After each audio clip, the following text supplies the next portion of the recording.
자, 이제 어려워하시는 후반부 들어갑니다. 31번 문제. 오늘 틀리신 문제 중에, 오늘 보신 문제 중에, 아까 우리 거래용보 사업자 지정제한 기재할 내용 있죠? 그거보다 더 틀렸어요. 이 문제를. 31번 문제를. 허가구역 문제였거든요. 근데 이 문제를, 와, 80%가 틀렸는데 지금. 왜 그랬을까? 이게 함정이 있었던 것도 아닌데. 보죠. 옳은 것 그랬어요. 시도의사는 법령 개정이라 토지 이용에 대한 행위 제한이 강화되는지요? 틀렸죠?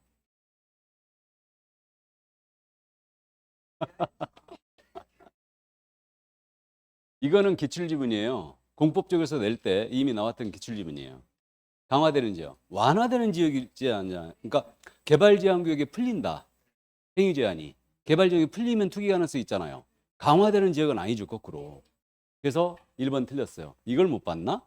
그러면 1번에 답 쓰신 분이 여기 통계 있거든요. 오, 제일 많이 썼네, 여기다가.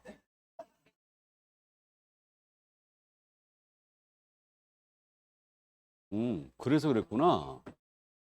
완화를 못 봤구나.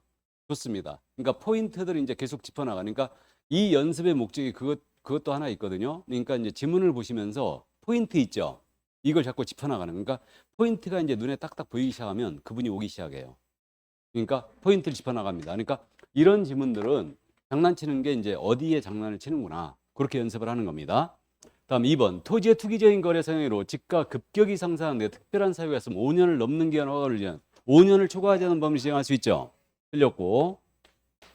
3번. 허가구역 지정 공고는 허가구역에 대한 축척. 그래도 여기다 써야 돼요. 내가 누차 얘기했잖아요. 축척 5만 분의 1, 2만 5천 분의 1. 지형도가 공고돼야 한다. 이게. 그래가지고 32회 때 이 문제 모두 정답 처리됐거든요. 왜 모두 정답 처리했다고 내가 그 얘기까지 했어. 여기 점 하나 빼먹었다고 그랬죠. 30회 때 축적으로 됐다니까. 그런 바람에 점 하나 안 찍는 바람에 축척인데 그래갖고 이거 모두 정답 처리했어 이거.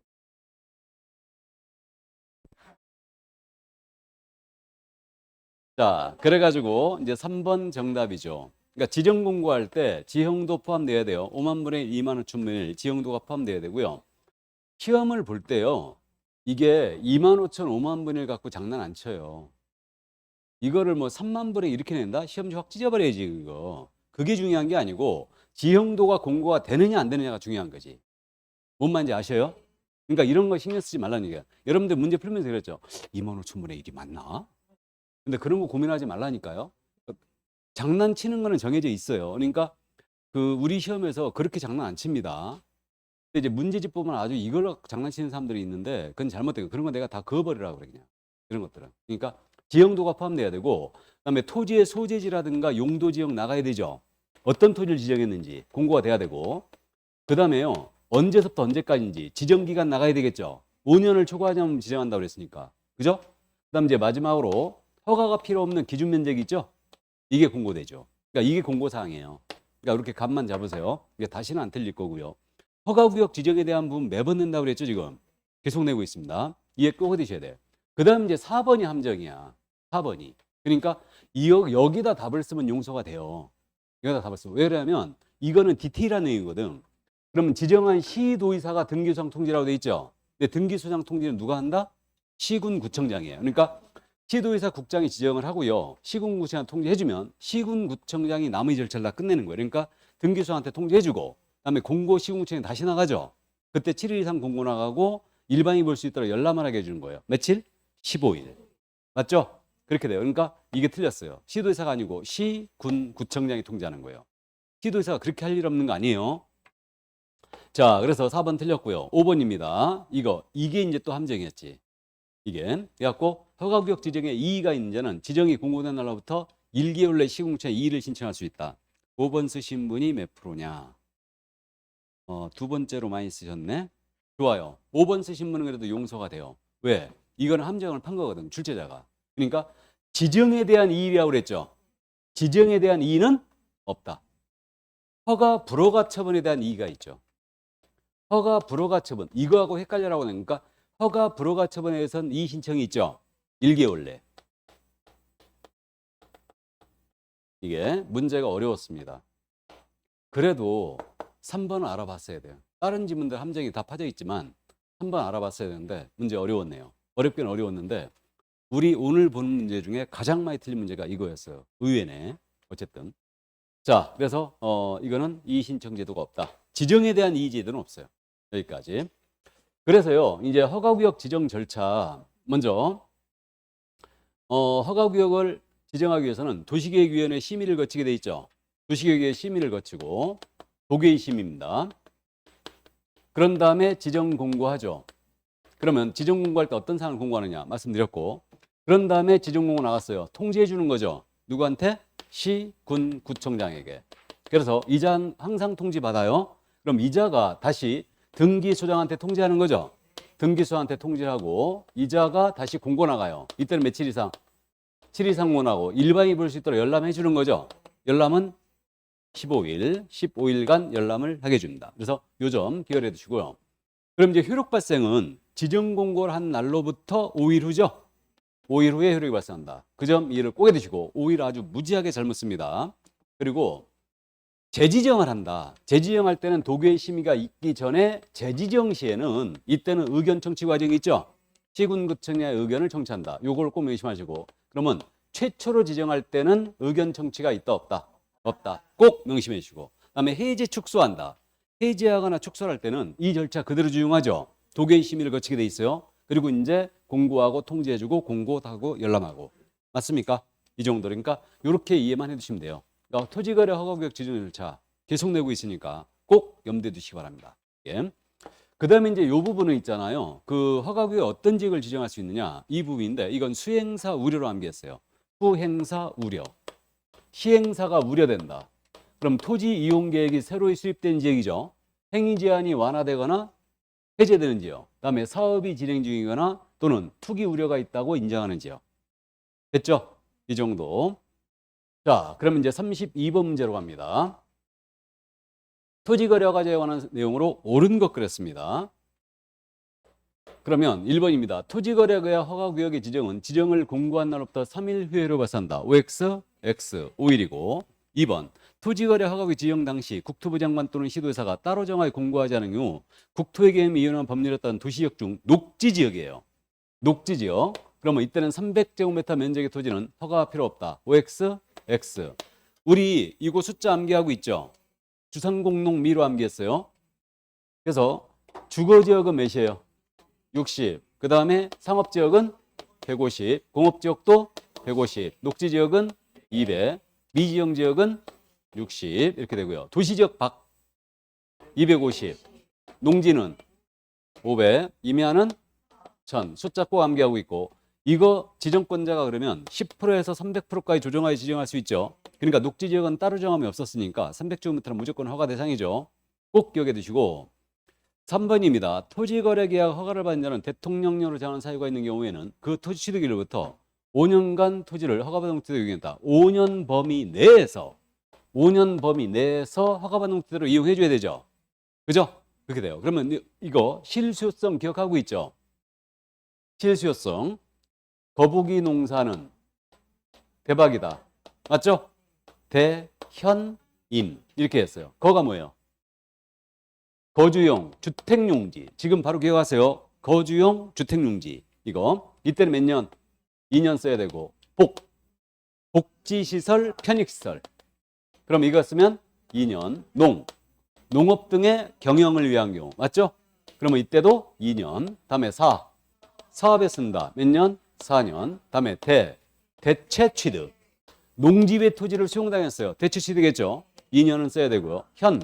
현상 보존 목적. 현상 보존은 이거 도로 개설이라고 이해하라고 했죠. 몇 년? 5년이고. 임대 사업은 5년이다.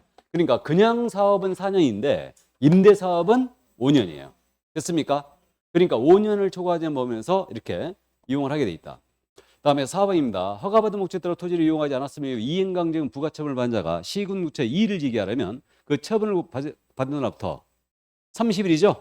이의제기 30일. 그러니까 허가 불허가 처분에 대한 이의 신청은 한 달이었죠.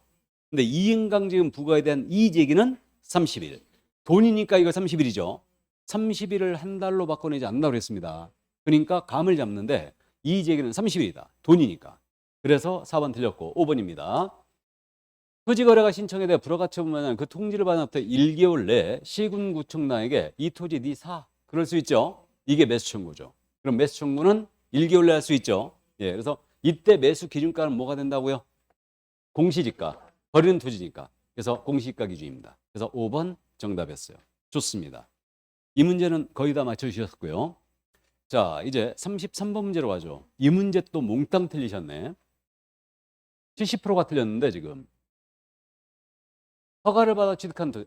이 문제 어렵습니다.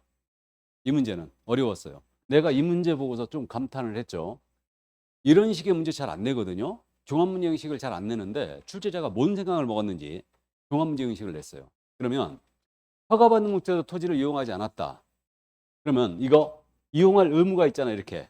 맞죠? 이용할 의무가 있는데 1년에 한 번씩 실태조사하게 돼 있죠. 실태조사를 해요. 그럼에도 불구하고 이거 허가받는 목적으로 이용하지 않았다. 그럼 이행명령 때리죠. 그럼 이행명령 몇 개월 내? 3개월 내 기간을 제가 이행명령 할 수 있고 이때 이건 반드시 문서로 해야 된다. 주둥이로 하면 안 된다고 그랬어요. 문서로 해야 됩니다. 그 다음에 이행명령 나왔거든요. 그럼에도 불구하고 이행하지 않았다. 이행강제금 나가죠. 그럼 이행강제금은 최고 10% 범위 내에서 나간다. 맞죠? 1년에 한 번씩 부가징수하는 거죠. 반복하여 부가징수하고 이용 의무 기간이 끝났거나 이행명령 이행을 하면 더 이상 부가를 중지하고 이미 부과된 건 징수를 해야 된다. 기억하고 있고 그 다음에 여기에 대해 이의제기할 수 있다고 그랬죠. 이의제기는 30일 내에 할 수 있다고 그랬어요. 자, 이렇게 되고요. 이때 이행강령의 부과 기준은 방이 몇 개? 10개. 방치하면 10%죠. 그 다음에 이 중에 임대한 게 몇 개? 7개. 그러면 7%예요. 그 다음에 용도 변경 사용합니다. 이건 5개였죠, 방이. 그래서 5개였다. 그러니까 5%. 기타는 7%. 색칠. 됐죠? 그러니까 요 정도는 꼭 기억해 두시고. 그럼 이제 이행강제는 때릴 수 있고요. 그 다음에 허가받는 목적으로 이용하지 않았다. 그럼 이거 선매할 수도 있죠. 선매 대상 토지는 공익사업용으로 쓸 토지라든가 허가받은 목적으로 이용하고 있지 아니한 토지예요. 이건 선매할 수 있죠. 이렇게 되고 그 다음에 허가를 취소할 수도 있지. 허가받은 목적으로 계속 쓰지 않으면. 맞죠? 허가를 취소할 수 있고 이때 허가 취소할 때는 청문을 실시해야 됩니다. 됐어요? 이거요. 이걸 갖고 물어봤어요. 근데 이거 감 잡으라고 그랬죠. 보세요. 토지거래허가에서 제재가요. 과태료 없어요. 토지거래에서는 과태료가 없어요. 없습니다. 아예. 과태료가. 허가를 위반하면 2년 이하의 또는 30%에 해당하는 벌금이죠. 허가 위반 시에는 2년 이하의 또는 30% 이하에 해당하는 벌금이에요. 그 다음에 이제 1년의 천도 있긴 있는데 과태료가 없어요. 아니면 이행강제금이지. 과징금도 없어요. 이해되세요? 그래서 바로 1번 정답이었어요. 하지만 어려웠습니다. 이거는. 그래서 허가를 취소할 수 있다. 맞고 3개월 내 기간을 정하여 이행하도록 명할 수 있다. 맞고 다음에 해당 토지에 대한 허가 신청이 있을 때 국가지방자치단체, 한국토지통사가 그 토지에 매수를 원하면 이들 중에서 매수할 자를 지정하여 협의해서 이게 뭐다? 선매. 가능하고요. 허가받은 목적대로 쓰지 않은 토지는 선매할 수 있다고 그랬죠. 그 다음에 이제 임대를 하고 있어요. 그러면 임대하고 있다면 7% 이행강제금이죠. 네, 맞습니다. 그래서 이 문제는 어려웠습니다. 역시 종합문제 형식이에요. 그러니까 원래 종합문제 형식은 이런 식의 잘 문제 안 내거든요. 이건 아주 문제가 난이도가 있는 문제였어요. 근데 이제 감 고수들은 이걸 감을 잡아버리는 거죠. 전체 이걸 떠올리지 않더라도 허가제에 과태료가 있었던가? 부동산 거래 신고 위반은 전부 다 과태료죠. 거기 이제 3년에 3천이 생겼지만 3년에 3천이 뭔지 알죠? 가장계약 신고, 가장의 신고. 그거 3천만 원 이하의 과태료인데 형벌도 나갈 수 있어요. 3년에 3천. 그죠? 네, 둘 중에 하나만 때릴 수가 있는데 어쨌든 그렇게 됩니다. 문제 어려웠어요, 이 문제는. 자, 그래서 3번, 1번 정답이었습니다. 자, 넘어가죠, 이제. 34번 문제예요. 자, 이 문제. 아니, 문제 물어보는 게 어렵게는 물어봤는데 이 문제도 좀 어려운 문제 맞거든요. 맞는데 부동산 거래 신고법상 과태료, 벌금 또는 과태료 부과 기준이 계약 체결 당시의 공시가에 따른 해당 토지 가격 또는 해당 부동산 등의 취득가액에 비율 형식으로 규정된 거 아닌 거. 그럼 비율이란 말은 프로테이지란 얘기죠. 그걸 알아봤으면 그냥 이게 해결이 됐는데 문제를 이상하게 벨벨 꽈갖고 어렵게 물어봤습니다. 그러니까 비율 형식으로 프로테이지로 부과되는 게 아닌 거, 벌금이나 과태료가, 그걸 물어본 거예요. 그럼 따져보면 1번 허가구역 안에서 허가 없이 토지거래를 제기했다. 허가 위반이죠. 2년에 30% 이하다는 벌금. 그럼 비율 형식 맞죠? 근데 외국인이 부정한 마음으로 허가 받았어. 외국인이 허가 위반했대요. 2년에 2천. 정액이죠 이거. 2년에 2천만 원 이하. 그럼 2번 정답이지 뭐. 비율 형식 아니에요. 그걸 알아봤다면 이 문제 쉽게 해결했죠. 이게. 다음에 3번입니다. 허가구역 안에서 속임수나 그 밖에 부정한 마음으로 허가 받았어. 이거 허가 위반이죠. 그럼 허가 위반이니까 역시 2년에 30%에 해당하는 벌금이었고 4번입니다. 부동산 매매 계약을 체결한 당사자가 그 실제 거래가를 거짓 신고했다. 거짓 신고. 거짓 신고. 취득가액의 10% 이하의 과태료. 맞죠?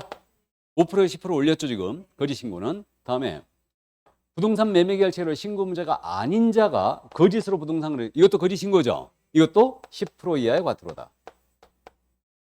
알아보시겠어요? 그래서 정답은 2번이었습니다. 그러면 보세요. 32회 때 외국인 허가 위반이 어떻게 되느냐를 물은 거죠 사실은.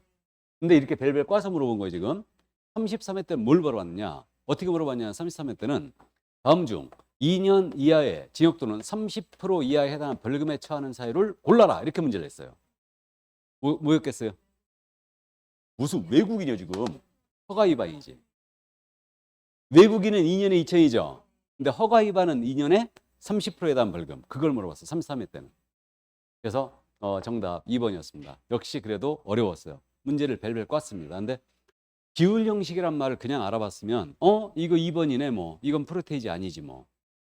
그래가지고 바로 나왔는데 어려웠어요. 여전히. 그래갖고 요 문제하고 바로 앞전에 33회 때 문제. 이행강제금.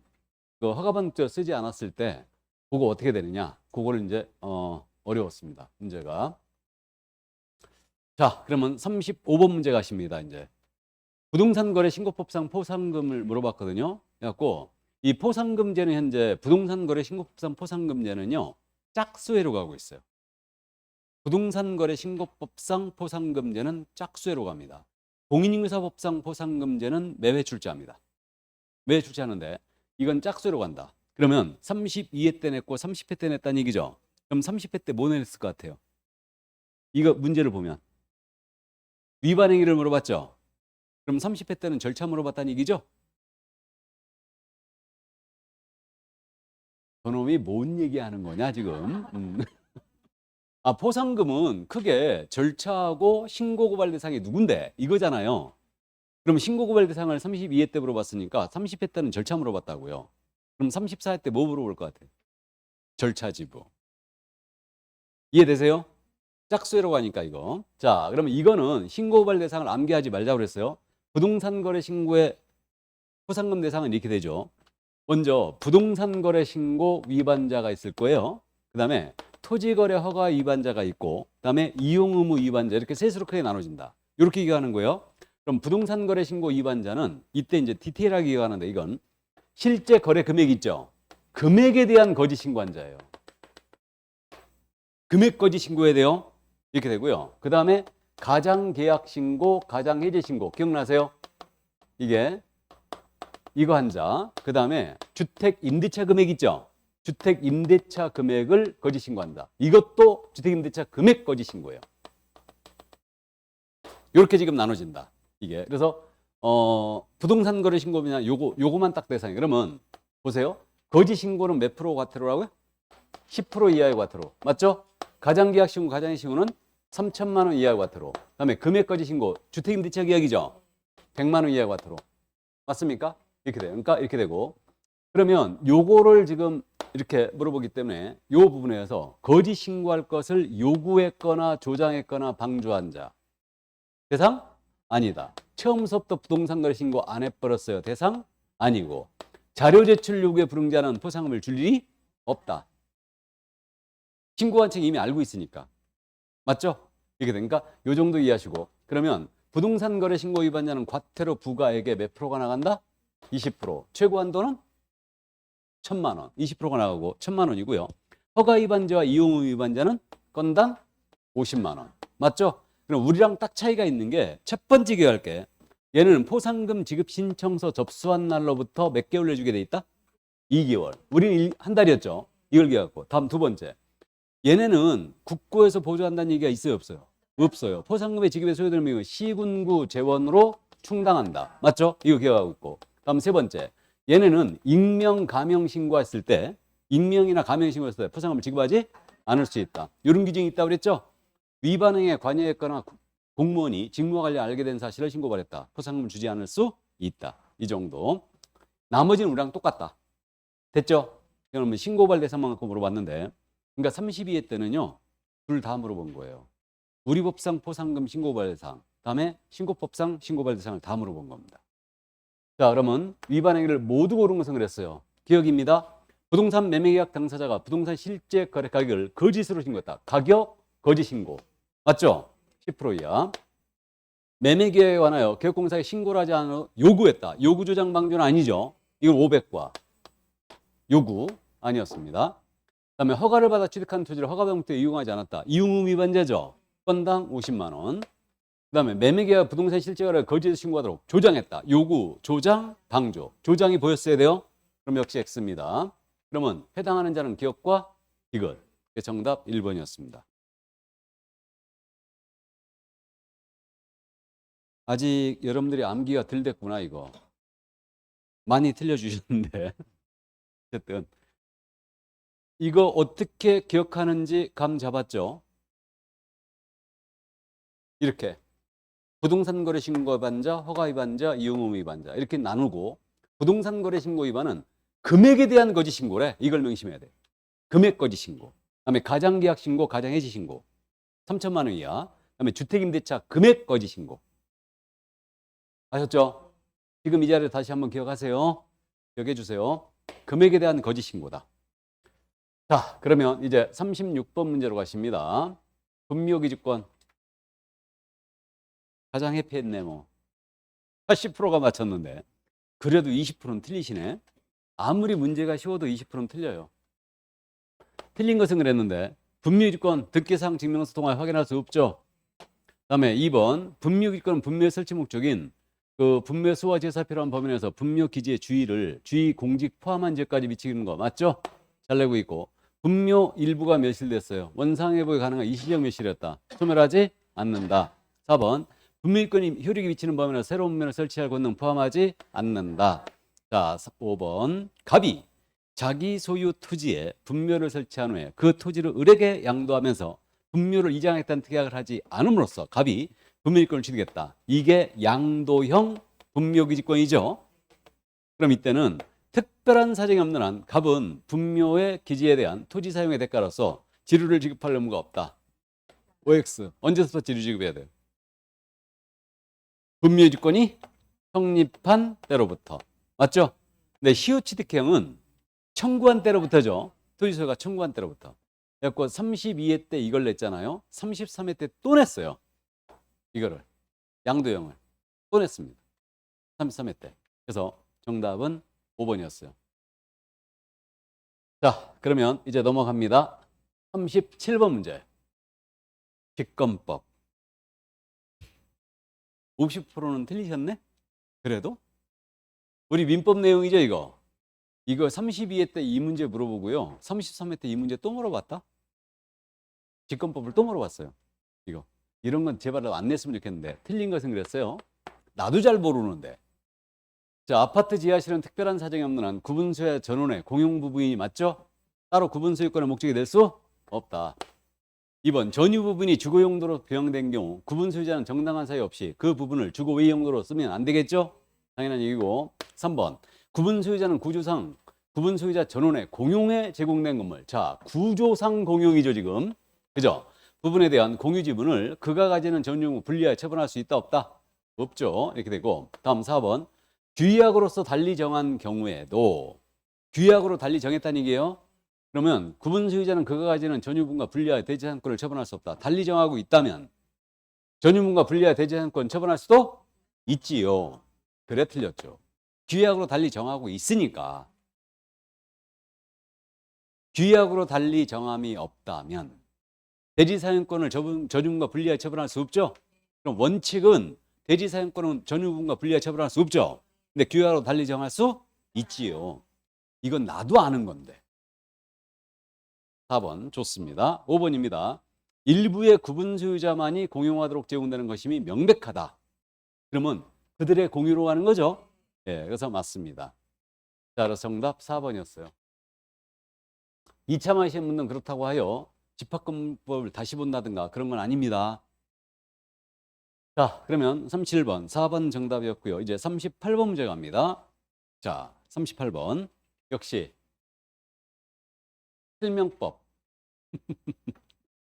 이런 것 때문에 시간이 오래 걸리는 거예요, 지금. 이런 것 때문에. 그래서 이렇게 계속 지금 사령을 내고 있는데 33회 때는 일단은 실명법을 내긴 냈는데 일반적인 문제로 냈죠. 32회 때까지는 계속 이런 식으로 냈어요. 이게. 자, 2010년 10월 1일 날 갑과 을은 갑소 엑스토지에 대하여 매매 계약을 체결하였다. 지금 매도인이 누군지 체크해야 되죠. 매도인이 누구? 갑. 이거 계약을 누가 했다? 을이 했어요. 을이 했고 이렇게 따지는 거예요. 읽어가면서. 그러면 을과 병은 농지법상 소유 제한을 회피하는 목적. 자, 농지법상 소유 제한을 회피한다고 그랬죠. 특례가 적용되지 않는다. 그 얘기예요. 특례 적용할 일이 없다. 일단 그 얘기고. 명시타 약정을 하였다. 그러면 약정을 을이 병과했다는 얘기죠. 하고요. 갑은 을의 요구에 따라 병 명의로 소유권을 맞춰. 그러니까 갑으로부터 병에 이렇게 넘어갔다니.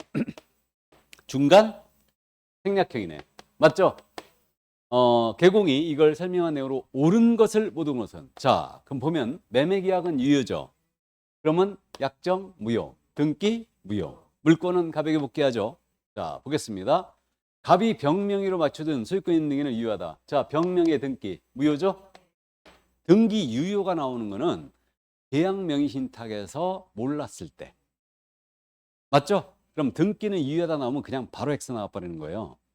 다음 니은. 을은 병을 상대로 매매대금 상당의 부당이득 반찬을 행사할 수 있다. 이 질문 이상하게 잘 내는데 제3자에게 팔아치우지 않으면 3자 간 등기명 신탁은 부당이득의 문제가 생기지 않아요. 틀렸습니다. 그럼 계약명 신탁에서 부당이득이 생길 뿐이죠. 그리고 중간 생략형은 제3자에게 팔아치웠을 때 이제 부당이득 반환 청구는 가능하죠. 이게 그래 틀렸고 3번 디귿입니다. 을은 갑을 대위하여 병명의 등기의 말소를 청구할 수 있다. 너무너무 잘 알죠? 아니 등기가 무효니까 물건이 갑을에 복귀하잖아요. 매매계약은 유효잖아요. 그러니까 을은 매수인으로서 지위가 있죠. 그러니까 갑을 대위하여 병명의 말소를 구할 수 있고 직접 말소 청구할 수는 없다. 맞죠? 예, 그래서 대위하여 맞서 청구할 수 있다. 그럼 정답은 기억과 정답은 디귿뿐이었어요. 3번 정답이었습니다. 그럼 이게 중간 생략형 물어봤죠? 그러면 31회 때는 계약명의 신탁 물어봤겠네. 그죠? 그렇게 물어봤어. 그러니까 계약 물어봤다가 중간 물어봤다가 계약 물어봤다가 중간 물어봤다가 그러면 32회 때 중간을 물어봤으니까 33회 때 계약을 물어봤어야 되잖아요. 안 물어본 거야. 그러니까 올해 34회 때 우리 쪽에서 물어보면 계약이에요. 답이. 계약인데 올해 안 낼 거라고요. 너무 자주 냈으니까. 그래. 저는 그렇게 예상한다고 그랬죠. 지금. 실명법 뺄 거다. 우리 쪽에서는. 여러분들 뺐으면 좋겠죠? 네. 주임법이나 상위법도 뺐으면 좋겠는데 절대 안 뺍니다. 그러면. 자, 그러면 이제 요거 정답 3번이었어요. 자, 역시 또 39번. 요즘 대세. 주임법, 상위법, 경매도 전부 다 갑이 어떻고 을이 어떻고 그렇게 내요. 그 시간이 오래 걸리고 있어요. 근데 포인트를 그러니까 짚어가는 연습을 해야 됩니다. 개공 갑의 중개로 을과 병은 병 소유의 주택에 대하여 임대차 계약을 체결을 한다. 그러면 임차인이 누군지 꼭 알아보라고 그랬어요. 임차인의 동그라미 치고 시작하라고 했습니다. 그럼 병 소유 주택이라고 그랬죠. 그럼 개공이 갑이었죠. 그러니까 을의 동그라미죠 지금. 그죠? 물론 임차인 을은 자연임, 임차인 을이라고 딱 표시했으니까 그렇긴 한데 주임법에 적용하는 갑의 설명으로 틀린 것은 그랬습니다. 자, X 넣고 시작합니다. 1번. 을병이 임대차 기간을 2년 미만으로 정한다면 을은 그 임대차의 유효함을 주장할 수 없다. 을은 있죠. 그럼 정답 바로 1번. 바로 정답이에요. 그럼 답이 나오면 그냥 넘어가는 거죠. 원래는. 자, 근데 보겠습니다. 2번 계약이 묵시행신이 됐어요. 임대차의 존속기한은 2년으로 본다. 맞죠? 3번 계약이 묵시행신이 되면 을은 임차인은 언제든지 임대인 병에게 계약 해지를 통지할 수 있죠. 그럼 병이 이 통지를 받았어요. 3개월 전에 효력 발생하죠. 이렇게 됩니다. 그래서 이건 묵시행신. 이걸 물어본 거고, 그다음 이제 갱신요구권이 32회 때 처음 들어온 거거든. 그래갖고 묵시행신과 갱신요구 비교. 엊그제 특강자료 이거 있었죠. 둘이 비교. 묵시행신과 갱신요구의 차이, 결정적 차이가 뭐라고 했어요? 증하. 맞죠? 그거를 이해하라고 했으니까 그걸 딱 물어본 거예요, 이게. 그래갖고 좋았습니다. 갱신요건 출제학계 예상이 됐었고 32회 때. 을이 병에게 계약갱신요건 행사하여 계약갱신되면 갱신될 임대차 존속기한은 2년으로 본다. 맞죠? 갱신요구권 2년으로 본다죠. 증액을 할 수도 있다. 가능하고. 그럼 5번입니다. 을이 병에게 갱신요건 행사하여 계약갱신되면 을은 언제든지 또 해지할 수도 있죠. 예, 맞습니다. 정답은 1번이었어요. 이건 갱신요건 갖고 낸 거예요. 그러니까 출제자가 문제 의도가 좋았어요. 묵시행신과 갱신요구를 비교해서 물어본 거예요. 자, 그러면 이제 39번 문제 정답 1번이었습니다. 39번이었네 이거. 그죠? 그러면 상인법이 빠졌네? 다음 문제는 갱매 문제일 테니까. 그죠? 그럼 40번 문제 보겠습니다. 자, 매수신청 경매도 빼먹었구나.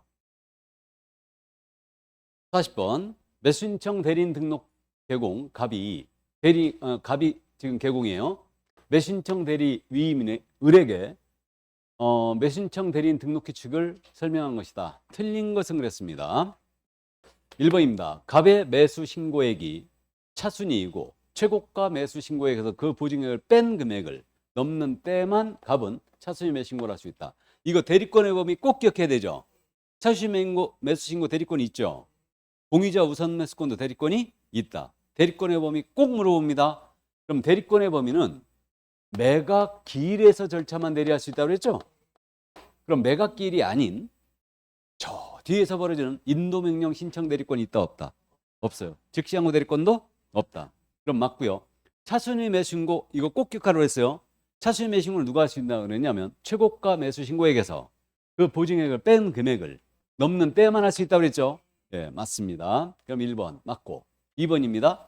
갑은 을을 대리하여 입차표를 작성 제출할 수도 있죠? 역시 대리권의 범위 맞고 3번 갑의 입찰로 을이 최고가 매수 신고인이나 차순위 매수 신고인이 되지 않았다. 그럼 최고가나 차순위가 안 됐다는 얘기죠.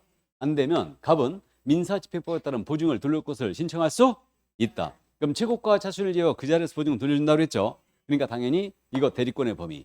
그러니까 1, 2, 3번 지문은요. 다 대리권의 범위를 물은 거예요. 그럼 4번입니다. 보수지급 시기 아주 잘 묻는데 갑거리 약정이 없었어요. 언제란다? 매각대금 지급 기한일로 한다. 매각대금 지급 기한일로 한다. 매각대금 지급 기한이에요. 매각 허결정일이 아니죠. 아주 잘 내는 내용이고요. 그래서 정답 4번이었고요. 5번입니다. 갑은 기립차례 방법에 의한 매각기일에 매수신청 대리행할 때 집행법원이 정한 매각장소 집행법원에 직접 나가셔야 된다고 그랬죠. 아주 잘 내고 있고요. 대리행할 때마다 대리권 증명서 내줘야 되죠. 대리행할 때마다 소공에 대신할 수도 없다. 됐지요? 자, 그래서 여기까지. 자, 그래서 회차별 기출 32회 때입니다. 내가 어디가 잘못되고 있다는 걸 느껴져요? 자, 틀린 부분들 다시 한번 보완해 주시고 그럼 다음 주에는 31회 때 거 해야 되나요?